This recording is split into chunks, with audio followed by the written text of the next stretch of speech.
There is a quiet strength in withholding parts of ourselves, a wisdom that Carl Jung deeply understood. He believed that not everything within us is meant to be shared, that some thoughts, feelings, and inner landscapes must remain our private sanctuaries. Jung once said, "The privilege of a lifetime is to become who you truly are." But this becoming is not for the world to witness in full. When we reveal too much of ourselves, our dreams, our fears, our wounds, we risk diluting the mystery that makes us whole. There is a sacredness in the parts we keep hidden, the unspoken narratives that continue to shape us from within. It is not secrecy born of fear, but of reverence for the self, for personal growth, and for the delicate process of transformation. In an age where oversharing has become a currency of connection, Jung's insight gently reminds us that authenticity is not synonymous with transparency. What we reserve for ourselves becomes the soil in which our deeper self roots and flourishes. Protecting that space is an act of self-love, a boundary that allows us to engage the world without being consumed by it. By keeping something for ourselves, we honor the slow unfolding of who we are, complex, evolving, and beautifully unfinished. Dear everyone, before we continue the program, if you enjoy this topic, please comment number 1. If you'd like me to create more similar content, comment number 2. Don't forget to subscribe to the channel so you won't miss any useful videos. Thank you and wish you all meaningful moments. Have you ever shared a piece of yourself, a story, a fear, a dream with someone, only to feel a strange emptiness afterwards? That lingering discomfort, like you've just handed over a part of your soul that maybe wasn't ready to be seen? In a world of constant connection, where sharing is just a click away, why is it that sometimes, after we've opened up, we feel more exposed and understood? Why does it feel at times like we've given away something irreplaceable, yet gained nothing but silence in return? Perhaps you've been there too, writing a heartfelt message, revealing a personal truth, only to feel the sting of vulnerability when it's met with indifference, or worse, misinterpretation.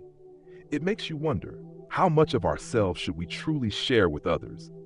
And what happens to the parts of us that we constantly put on display? Carl Jung, the father of analytical psychology, had a thought-provoking answer to that. He believed that each of us carries a rich, private world within, a world that doesn't need the validation of others to be real or valuable. He warned against the danger of living too outwardly, of spilling our soul into the hands of those who might not understand it. To Jung, there was great wisdom in keeping some aspects of the self protected, reserved, even sacred. He once reflected, "The soul demands your hospitality, not your exposure." In this video, we'll journey together through Jung's profound insights on the power of discretion, the importance of keeping something for yourself, not out of fear, but out of reverence for your own inner world. We'll explore why oversharing often leaves us feeling fragmented rather than whole.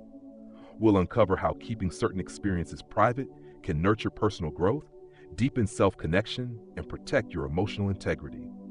And above all, we'll learn how cultivating this quiet, inner sanctuary can lead to a stronger, more resilient, and authentic self. So if you've ever felt that uneasy aftertaste of oversharing, or questioned how much of yourself you should reveal to others, this exploration of Jung's wisdom is for you.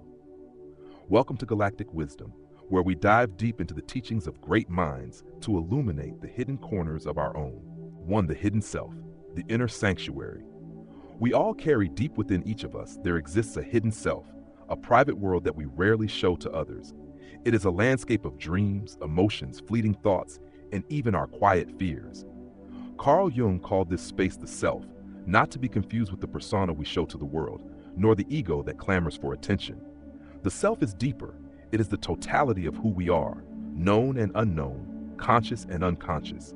To Jung, this inner world is not just a passive space. It is a living, breathing part of us that thrives when treated with care and reverence. Yet, in the age of social media and instant messaging, this sanctuary is constantly under siege. We feel pressured to express, disclose, explain, as though our worth is directly tied to how much of ourselves we are willing to reveal. But Jung would caution us here. Exposing too much of the self, especially prematurely, can be like pulling open a cocoon before the butterfly has fully formed. We often misunderstand sharing as a form of intimacy.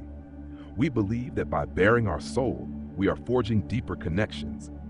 But Jung knew that indiscriminate sharing can actually fracture the self. The more we disperse our innermost thoughts without discernment, the more we risk scattering pieces of ourselves into places where they do not belong, among people who may not value or understand them. There's an old saying, not everyone who listens is worthy of your story. Jung understood this truth deeply. To him, the journey of the psyche is sacred. It is not meant to be live-streamed or documented for mass consumption. Some aspects of your inner life require time to incubate, away from the prying eyes of others, so that they may transform into wisdom, clarity, or creative expression when the time is right. Consider this. When you share a personal struggle too soon, before you fully processed it yourself, you hand over the narrative to someone else's perception. They may dismiss it, judge it, or impose their own interpretation. And suddenly, your story is no longer your own. This is how oversharing can rob us of ownership over our experiences. Jung's emphasis on individuation, the process of becoming whole by integrating all parts of oneself, relies on the cultivation of the private self. He believed that each of us must embark on a personal quest within, to confront our shadow, our unconscious desires, and hidden wounds. These encounters are often too raw, too complex to be shared openly, at least not until we have distilled meaning from them. This is not to say that sharing is inherently wrong. There is healing in confiding in a trusted friend, a therapist, or a wise confidant. But discernment is key. Not every experience is meant for every audience. Jung's insight teaches us that privacy is not secrecy born from shame. It is protection born from wisdom. In his own words, your visions will become clear only when you can look into your own heart. Who looks outside, dreams. Who looks inside, awakes. When we preserve parts of ourselves, we are not hiding, we are nurturing. We are allowing space for the self to develop in complexity and depth, unspoiled by external judgments or influences. There is also a subtle magic in mystery. When we hold something back, we retain power. We create boundaries that say, this part of me is not for public display. It is mine to understand, to cherish, to evolve. Think of the most profound people you've ever met. Often, they are not those who speak endlessly about themselves, but those who emanate a quiet depth, an aura that suggests there is more beneath the surface. That depth is forged in privacy, in the solitude of self-reflection, where the soul's voice becomes clear. In this noisy world, the challenge is not just to speak, but to know when to stay silent, not out of fear, but out of respect for yourself, your journey, and your inner sanctum. So the next time you feel the urge to share everything with the world, ask yourself, what part of this is still growing within me? What part of this do I want to understand more deeply before I offer it to someone else? Remember, not everything precious needs to be displayed to prove its value. Some treasures are meant to be kept close, nurtured in silence, until they're strong enough to be shared without losing their essence. Number 2, the dangers of oversharing, emotional fragmentation, and the loss of self. In a world where sharing is celebrated, where vulnerability is often mistaken for authenticity, it's easy to forget that there is such a thing as oversharing. Yet, what exactly happens to us when we reveal too much, too soon, or to the wrong people? Carl Jung never used the modern term oversharing, but his exploration of the psyche gives us profound insight into this all too common habit. To Jung, the human psyche is an integrated system, striving for wholeness through a delicate balance between the conscious and unconscious mind. But when we indiscriminately expose our private emotions, thoughts, or traumas without processing them internally first, we risk creating a fragmentation within ourselves. Imagine your sense of self as a carefully woven tapestry. Each experience, memory, and reflection is a thread contributing to a broader, cohesive picture of who you are. When we overshare, especially in superficial settings or with people who are not equipped to receive our truths, it's as if we're plucking out random threads and handing them away. One by one, these threads are lost and the tapestry begins to fray. We feel disjointed, exposed, and strangely disconnected from ourselves. Jung would argue that this disconnection isn't just emotional, it's spiritual. By offering parts of ourselves to those who neither value nor understand them, we disown these parts in subtle ways. We become spectators to our own lives, watching fragments of our inner world drift further from the core of who we are. This is what Jung called the loss of self. He observed that when we become too preoccupied with external validation, when our worth is measured by likes, comments, or applause, we drift away from the self's inherent value. Instead of asking, "What does this experience mean to me?" we start asking, "How will others perceive this if I share it?" And just like that, the experience is no longer yours. It belongs to the audience. This detachment can leave us feeling hollow, even when surrounded by attention. Have you ever shared something deeply personal online or in a group and afterward felt strangely empty or regretful? That is fragmentation in action, the psyche's silent protest against being scattered. Moreover, there is an emotional cost to this. Oversharing without boundaries can make us vulnerable not in the empowering sense, but in the unsafe, destabilizing sense. When others misunderstand, judge, or dismiss our revelations, it can deepen wounds that were not yet healed. It can generate shame, confusion, or even anger, not because sharing was inherently wrong, but because it was premature. Jung taught that the individuation process, the path to psychological wholeness, requires us to integrate our experiences meaningfully within ourselves before we present them to the world. This is not about secrecy, it's about readiness. When an experience is still raw, it is like an unbaked loaf of bread. If you cut into it too soon, it falls apart. But when given time, heat, and care, it becomes whole and nourishing. In his clinical work, Jung witnessed many patients who had become fragmented because they had lived too outwardly. They sought solutions to their inner turmoil through external validation, never taking the time to sit with themselves. His prescription was not more talking, but deeper reflection. He invited his patients to enter into dialogue with their unconscious through dreams, art, and introspection, methods that protect the self while allowing it to mature. As Jung wrote, "Solitude is for me a fount of healing, which makes my life worth living." Solitude, in this sense, is not loneliness. It is a sacred space where the psyche can rearrange its fragments into something whole. In solitude, we reclaim what we've given away too freely. We gather our scattered pieces and learn to hold them gently without the need to display them for external consumption. Let's also not forget that not everyone is prepared to witness your truth. Some people might trivialize it, some might misuse it, and others might feel burdened by it. When we share indiscriminately, we place a delicate part of ourselves into the hands of others' unresolved issues, biases, or limitations. Is it any wonder we feel betrayed or disappointed? So how do we protect ourselves from this fragmentation? The answer, according to Jungian wisdom, is discernment and inner work. Before sharing, ask yourself, have I fully understood this part of me? Am I sharing to connect or to seek validation? Is this person capable of holding this story with care? What will happen to me emotionally if they don't respond the way I hope? If the answer leaves you feeling uncertain, perhaps the story is not ready to leave the confines of your heart. It still needs your attention, your nurturing, and your protection. There is immense power in keeping certain experiences private, not as a secret burden, but as a sacred trust between you and yourself. By doing so, you maintain the integrity of your inner world, ensuring that when you do choose to share, it comes from a place of strength, clarity, and ownership. 3. Privacy is not isolation, the sacred boundary of the self. We often confuse privacy with isolation. When someone chooses to keep parts of their life, their thoughts, or their struggles to themselves, they are often labeled as secretive, distant, or even cold. But Carl Jung saw this differently.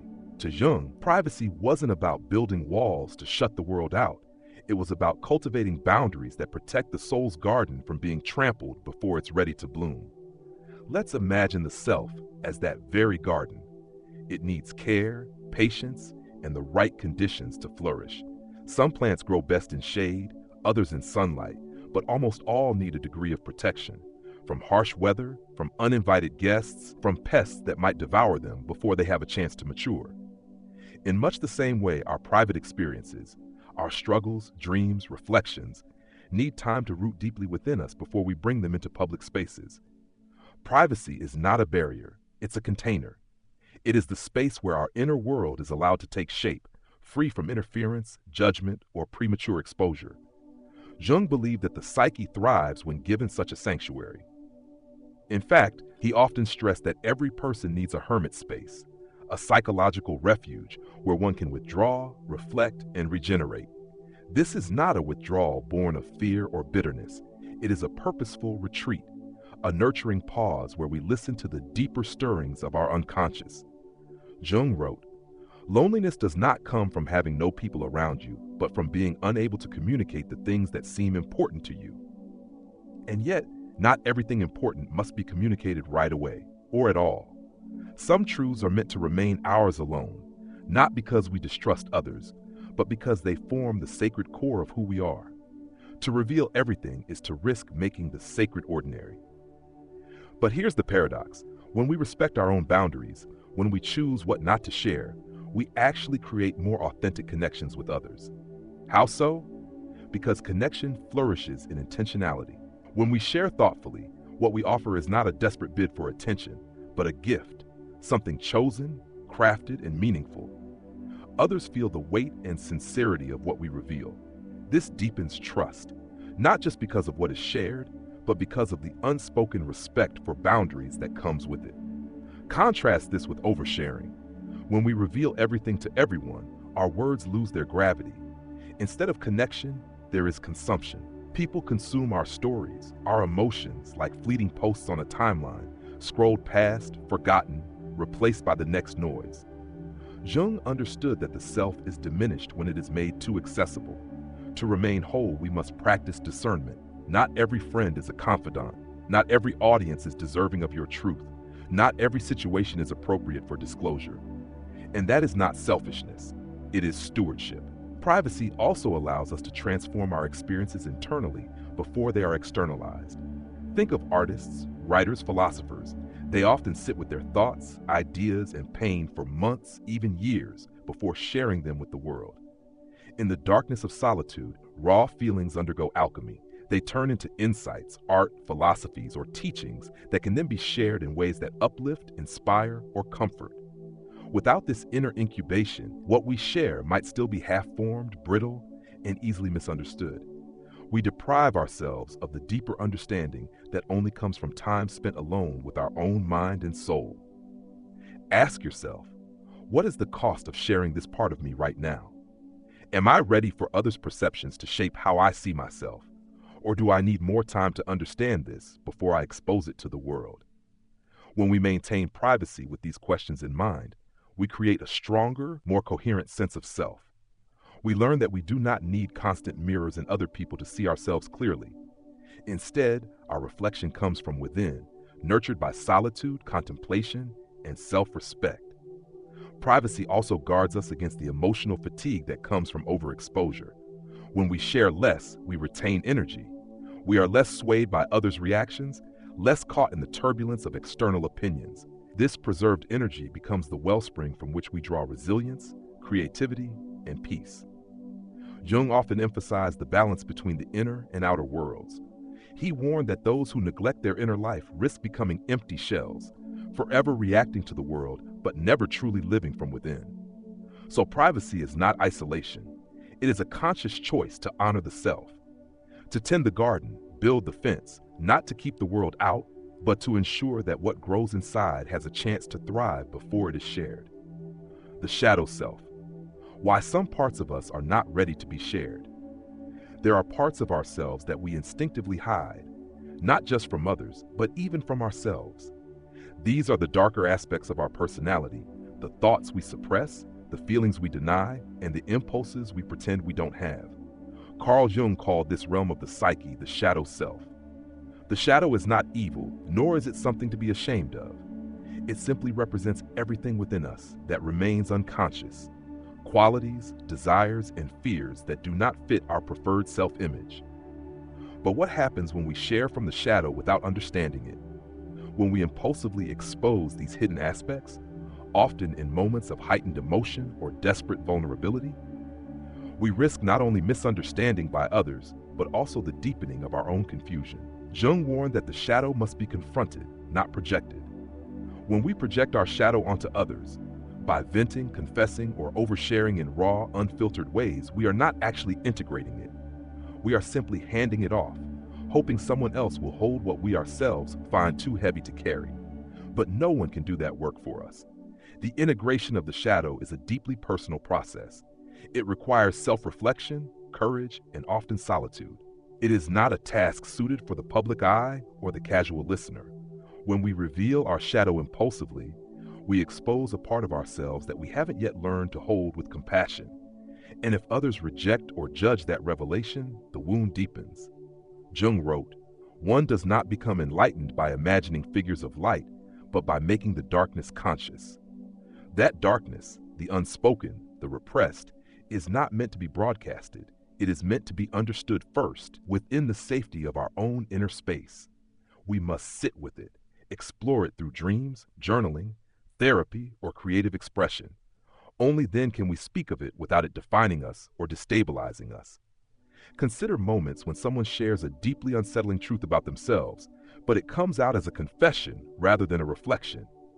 The listener often feels unprepared, overwhelmed, or even repulsed, not because the content itself is unforgivable, but because the sharing lacked context, containment, and consciousness. What is meant to be a bridge becomes a rupture. Jung's approach to the shadow teaches us that before we share, we must ask, have I owned this part of myself first? Am I sharing to process, or because I've already processed and want to connect authentically? Am I projecting my unresolved discomfort onto others, hoping they'll resolve it for me? When the answer is unclear, it's a sign that the shadow still needs your personal attention, not the world's judgment. Another layer to this is that society, by its nature, does not handle the shadow well. We live in a world of curated personas, highlight reels on social media, carefully crafted identities at work, in friendships, even in families. To present the shadow unfiltered in such a world is to risk being misunderstood, dismissed, or pathologized, not because others are cruel, but because they, too, are wrestling with their own shadows, often without even realizing it. This is why discretion is not dishonesty. It is psychological wisdom. It is knowing that some revelations require the right container, the right timing, and the right witness. Therapists, for instance, are trained to hold space for the shadow. They understand that what surfaces in those conversations is not the totality of who you are, but a fragment seeking integration. But outside of that space, most people lack the tools to process what you reveal. When confronted with someone's shadow, they might respond from their own unconscious defenses, mockery, discomfort, or avoidance. So instead of rushing to expose what is raw, Jung invites us to first become intimate with ourselves, to sit in the discomfort, to learn its language, to understand its origin. Only then can we decide what to share and with whom in a way that fosters connection rather than fragmentation. There is also an alchemical power in transmuting shadow energy. Artists, poets, philosophers, they often take their inner darkness and reshape it into beauty, insight, or innovation. Instead of sharing the shadow directly, they offer its transformed essence, stories, songs, paintings, or philosophies that resonate with the human condition without being a raw confessional. Jung himself practiced this through his Red Book, a private, richly illustrated journal where he documented his deepest encounters with the unconscious. He did not publish this during his lifetime. He understood that some journeys are too sacred to be made public prematurely. When we hold space for the shadow within, we give ourselves the chance to grow stronger, clearer, and more compassionate. We become less reactive, less dependent on others for approval or absolution. And when we finally choose to share, it is no longer a cry for help or a reckless exposure. It is an act of connection, a bridge built with intention, depth, and self-awareness. 5. The persona, the mask that protects, not deceives. When we talk about sharing ourselves with the world, we often forget that we already do this every day through what Carl Jung called the persona. The persona is the mask we wear in social settings. It's not fake, nor is it a lie. It is a necessary interface between the deep, complex self and the many roles we must play in life: friend, partner, colleague, stranger. To Jung, the persona is a tool of adaptation. It helps us navigate society, manage expectations, and protect the vulnerable, inner layers of who we are. But in an age where authenticity is glorified, the idea of wearing a mask can sound disingenuous. We're told to be ourselves at all costs, but what does that actually mean?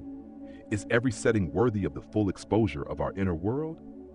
Jung would say no, because the self is multifaceted and not every situation or person can hold the fullness of who we are. Thus, the persona allows us to engage selectively, sharing parts of ourselves appropriate to the context while safeguarding the deeper aspects that need privacy, understanding, or more time to mature. Think about it. The way you speak to a close friend differs vastly from how you present yourself at a job interview. You might share vulnerabilities with a partner that you'd never disclose to an acquaintance. This isn't inauthenticity, it's psychological wisdom. However, the trouble begins when we over-identify with the persona. If we become so attached to the mask that we forget the self behind it, we risk living superficially, performing roles rather than engaging as whole beings. Jung warned that this disconnection leads to an impoverished inner life, a sense of emptiness that no amount of external success or social validation can fill. Yet, the opposite extreme, shedding the persona completely in the name of raw authenticity, can leave us exposed, misunderstood, and emotionally depleted. Not everyone is equipped to witness the depths of our psyche, and sharing everything with everyone at all times is neither sustainable nor healthy. This is why the persona, when used wisely, is not a deceit, it's a boundary. It says, here is what I am comfortable sharing with you in this space at this time, and it leaves the rest protected, still mine to explore and understand in solitude. Jung wrote, there is no light without shadow, and no psychic wholeness without imperfection. The persona is part of that imperfection, but also part of the balance. It lets us exist in society without losing the sanctity of our inner world. Let's imagine someone who shares every fleeting thought, fear, or struggle with their social circles. At first, it might feel liberating, even connective, but soon, they may find themselves subject to others' opinions, projections, and judgments. They might start tailoring their experiences to how they'll be perceived, thus fragmenting their true self to maintain an audience. The persona, in this case, collapses, not because it was false, but because it was used improperly, without boundaries. On the other hand, someone who knows how to wear their persona effectively can engage in various settings without feeling like they've betrayed their inner truth. They can be open where openness is safe, discerning where caution is wise, and private where the self still needs incubation. Ask yourself, what persona am I wearing in this space? Am I hiding behind it or using it as a protective layer while my inner self continues its growth? Do I feel depleted or energized after sharing? These questions help you recognize whether your social mask is serving you or eroding you, and they point to the delicate dance between visibility and concealment that Jung so deeply understood. Furthermore, honoring the persona does not mean you are disconnected from your authenticity. It means you are aware that authenticity is not an all-or-nothing exposure. It is a measured, mindful offering of who you are, based on trust, context, and readiness. We must also remember that others are wearing their personas too. The faces we encounter in everyday life are not the totality of those individuals. They too are navigating the tension between their private selves and their social roles. When we understand this, we cultivate compassion, not just for ourselves, but for others as well. When we respect the persona as a boundary rather than a facade, we move through the world with greater emotional intelligence. We protect what is sacred within us while still engaging meaningfully with others. 6. Reclaiming energy. The power of selective sharing. Have you ever felt emotionally drained after sharing too much of yourself? That peculiar fatigue that settles in after a deep conversation or even an online post when it feels like a part of your energy has been taken, leaving you emptier than before? Carl Jung might say that this is no coincidence. When we share, we don't just exchange words, we exchange psychic energy. And just like any resource, energy spent carelessly leaves us depleted. To Jung, the psyche is a living system that needs conservation, renewal, and boundaries to remain whole. This is where the power of selective sharing becomes vital, not just as a social strategy, but as a form of self-preservation and empowerment. Imagine your inner world as a reservoir. Every time you disclose a part of your private self, be it a secret, a vulnerability, a dream, you draw from that reservoir. If the sharing is meaningful and well received, That energy often returns to you in the form of empathy, understanding, or connection. But if it's dismissed, misunderstood, or ignored, that energy dissipates, sometimes leaving behind a subtle wound or an unspoken regret. Jung emphasized that the self requires energy to sustain its individuation journey, the lifelong process of becoming who you truly are. When you give too much of that energy away without discernment, you stall that journey. You exhaust the reserves needed for self-reflection, creativity, and inner growth. He once wrote, "The greatest and most important problems of life are all fundamentally insolvable. They can never be solved, but only outgrown." To outgrow these inner problems, to transform pain into wisdom, confusion into clarity, we need energy. And that means knowing when to share, but more importantly, when to stay silent. Selective sharing is not about being secretive or aloof. It is about choosing your audience, understanding your own emotional readiness, and recognizing the sacredness of your inner life. It is a conscious act of self-possession, the knowledge that your experiences are yours first before they belong to anyone else's narrative or judgment. Here's an important reflection. Am I sharing this because I truly want to connect, or am I hoping to offload a burden I haven't yet sat with myself? Am I offering this part of myself from a place of strength or from an unresolved vulnerability? These questions are not meant to induce shame, but to foster clarity. Because sharing from a place of wholeness feels different. It is empowering, enriching, and energizing, not draining. You feel more connected to yourself after sharing, not less. There is also a subtle reclaiming of personal power when you keep certain things for yourself. In a world that thrives on visibility, where the mantra is share everything, keeping something private is an act of rebellion. It's a statement. Not everything that is mine must be witnessed to be real. This is especially important in the digital age. Social media creates the illusion that life is only valid when it's seen, liked, or commented on. But Jung would remind us that the most profound experiences of the self, spiritual awakenings, deep transformations, inner reckonings, often happen in silence, in solitude, and away from the public eye. Consider the energy you save when you don't have to curate your life for an audience, when you don't have to manage others' perceptions, reactions, or expectations. That energy can be redirected inward to create, to heal, to evolve. Jung called this the turn inward, a vital movement of the psyche that reconnects us with the unconscious, the shadow, and the deeper layers of being. It is in this inward space that we renew ourselves, replenishing the wellspring from which true sharing, intentional, meaningful, and energizing, can arise.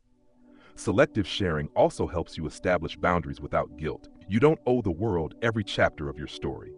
You have the right to hold some pages close to your chest, to reveal them only when you feel seen, valued, and safe. Moreover, the people who respect your boundaries, who don't demand access to every part of you, are often the ones worthy of deeper connection. They understand that intimacy is built not on complete transparency, but on mutual respect for privacy, timing, and readiness. In reclaiming this energy, we come home to ourselves. We realize that not every thought needs to become a conversation, not every pain needs to be broadcasted, and not every joy needs applause to feel real. What we keep for ourselves doesn't diminish in value. It often grows richer, more meaningful, more sacred. And when we do choose to share, it comes from a place of abundance, not depletion. 7. Discernment as a form of power. How boundaries deepen connection. We often think that deeper connection requires us to share everything, to bare our souls entirely, as if vulnerability is a key that unlocks intimacy. But Carl Jung's insights tell us something more nuanced, that real connection is not built on transparency alone, it's built on discernment. Discernment is the wisdom to know what to share, when to share it, and with whom. It is the quiet power of understanding that not every person, no matter how well-meaning, is the right container for your most intimate truths. In fact, it is the very act of setting boundaries around your inner world that creates respect, depth, and safety in relationships. Jung believed that the psyche protects itself through layers. Just as the self contains many facets, the persona, the ego, the shadow, our relationships too are layered. Not every acquaintance becomes a confidant. Not every friend becomes a soul companion. When we practice discernment, we preserve the integrity of those layers, Each interaction is allowed to unfold at its natural depth without being forced open too soon. Jung once wrote, "Knowing your own darkness is the best method for dealing with the darknesses of other people."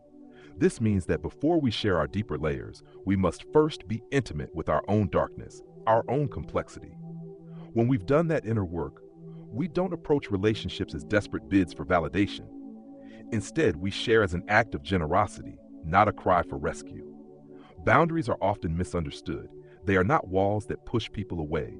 Rather, they are bridges with gates, opened with care, intention, and trust. When we share with discernment, we are signaling to others, I value myself enough to protect my inner world, and I value you enough to share this part with you when I am ready. This intentionality transforms relationships. When someone experiences your boundaries, they are more likely to respect you, not because you are distant, but because you are clear. They know that when you speak, it is meaningful, not impulsive. They sense the weight of your presence because you are not scattering your energy, you are offering it purposefully. On the flip side, when we overshare indiscriminately, people may feel overwhelmed or uncertain about their role in your life. They might distance themselves, not because they don't care, but because they feel unqualified to hold the weight of your revelations. Discernment prevents this emotional imbalance. It ensures that what is shared is proportional to the strength of the connection and the capacity of the other person to receive it. Moreover, discernment isn't just about what we share. It's also about how we listen. When we practice boundaries for ourselves, we naturally extend that respect to others. We become more attuned listeners, able to sit with someone else's stories without invading, fixing, or prying. We allow them to reveal themselves at their own pace. This mutual respect creates psychological safety, the bedrock of any healthy relationship. In such spaces, people feel seen and accepted, not because everything has been laid bare, but because what is shared is intentional, honest, and well-timed. Think of the people in your life who have made the deepest impression on you. Chances are, they weren't the ones who spoke endlessly about themselves. Rather, they were the ones who shared with care, who knew when to speak, when to hold space, when to stay silent. This balance is a form of power. Not the power to control others, but the power to govern your own energy, your own narrative, your own becoming. It is the power to remain whole in a fragmented world. Jung's individuation process is not just a solitary journey. It shapes how we relate to others. The more integrated we become within ourselves, the more discerning we are in relationships. We no longer need to overshare to feel seen, nor do we need to hide everything out of fear. We share from a place of confidence, curiosity, and genuine connection. Discernment also frees us from the exhausting cycle of performance. We don't have to present every part of ourselves for approval.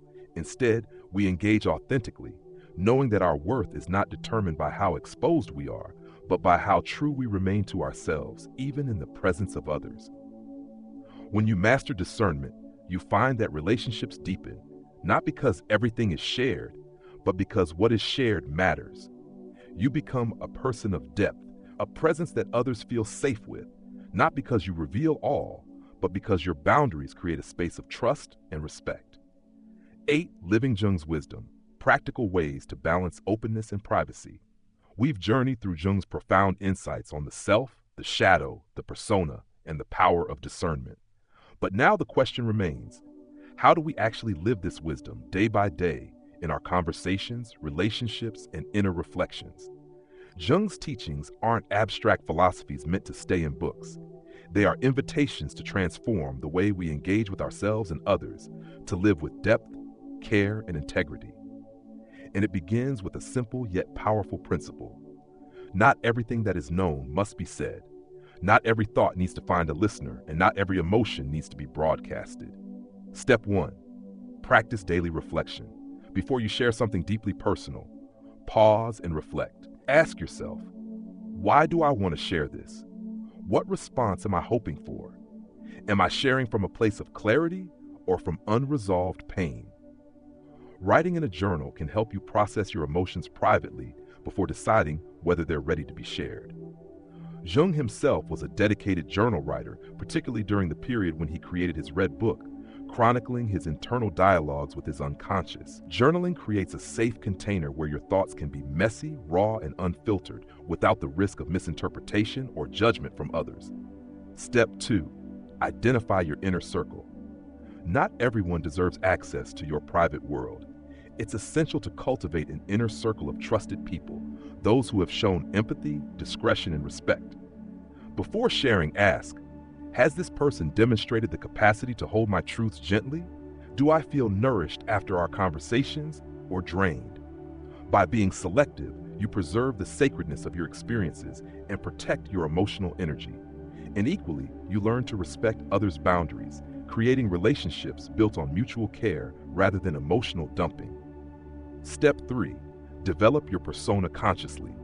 Jung's concept of the persona reminds us that it is not wrong to wear different faces in different settings. The key is to wear them consciously, not as a disguise, but as a necessary tool for navigating social life. When you enter a social situation, mentally prepare your boundaries. What am I comfortable sharing in this space? What is better kept private for now? How can I remain authentic without overexposing myself? This intentional approach keeps your energy centered. You show up as yourself, but not all of yourself. Step 4. Embrace silence as a power. In many conversations, there is pressure to fill every silence with words, confessions, or opinions.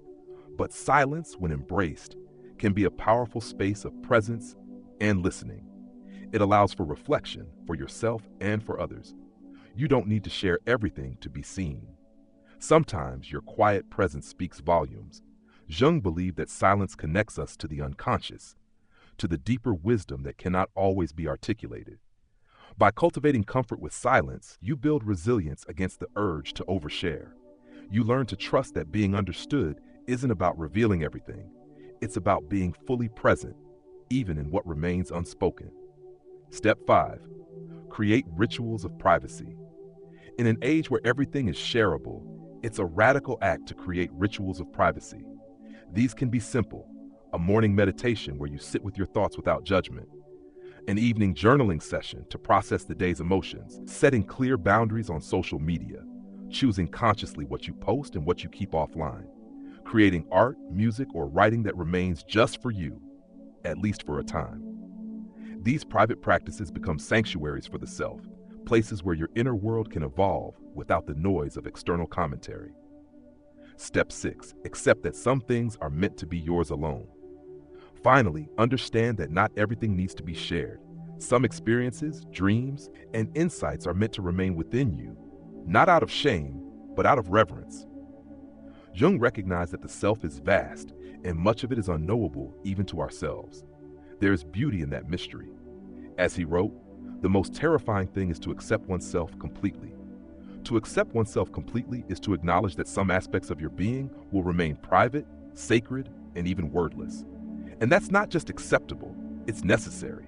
When you live with this balance between openness and privacy, sharing and solitude, you walk through the world with an unshakable sense of self. You are not emptied by every encounter, nor are you closed off from connection. Instead, you become like a deep well, calm on the surface but abundant beneath. This is the quiet wisdom of Carl Jung. Don't overshare. Keep something for yourself, because what you protect within you becomes the ground on which your truest self can stand, grow, and thrive. Thank you for joining us on this journey into Jung's teachings. If this reflection resonated with you, consider taking a few moments today to ask yourself, what am I keeping for myself?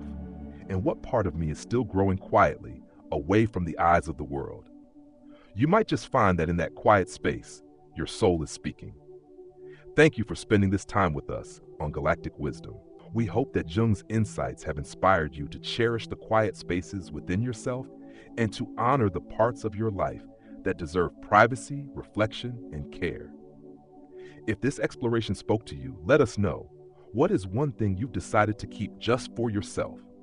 Share your thoughts in the comments or simply reflect in your own sacred space. And if you enjoyed this journey, don't forget to like this video, subscribe to the channel, and hit the notification bell so you'll never miss our deep dives into psychology, philosophy, and the wisdom of the cosmos. Until next time, stay thoughtful, stay curious, and remember,